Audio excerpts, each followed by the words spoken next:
I'm the coordinator for Elder Abuse Prevention Muskoka, and my role is to provide education opportunities to help people prevent abuse so that they can remain independent, as well as provide crisis support through our crisis line for those who are concerned about themselves or a family member. Would you say that most people that reach out to you are seniors, or is it family members or community members? We get a number of, I'd say a mix of, an equal mix almost of all. Oftentimes it's one sibling concerned about what another sibling's doing. Mm-hmm. Sometimes it's the senior themselves, not sure what their options are, and sometimes it's agency people who just, it doesn't feel right. It might be a neighbor or a community member as well. You know, there's somebody's moved in with an elderly neighbor and they're not seeing them out at church anymore and things like that. So. And so what would your vision for an inclusive and safe community for seniors, for LGBT people? What does that look like? What are we missing? One of the projects I'm working on is the Age Friendly Muskoka project and Age Friendly Communities, and Muskoka is obviously our local project.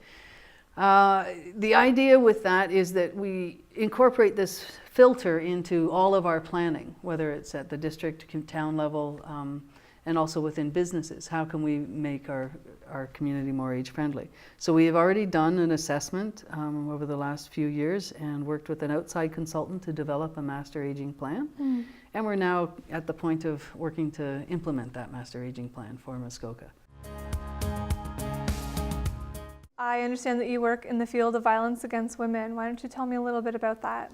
Actually, to sort of stop you there, I have a bit of an issue with the term violence against women because it's a question of, well, who's doing the violence? Are we talking about aliens are doing the violence?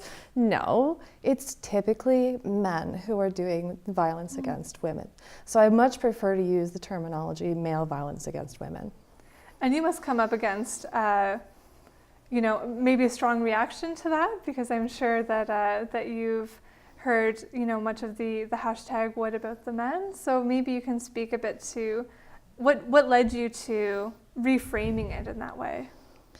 Well, there are a lot of different reasons that led me to this, but to give you some statistics just to sort of help make my point, sure, is the Chief Coroner's Office for Ontario started the Domestic Review Committee, and they look at domestic violence cases where a woman has been murdered. And when you look at the statistics for 2002 to 2015, 81% of the victims were women, 9% were children. Mm. But when we look at the perpetrators, so when they did their statistics for 2016, 95% of the perpetrators that murdered, or it was a murder-suicide situation, 95% of the perpetrators were male.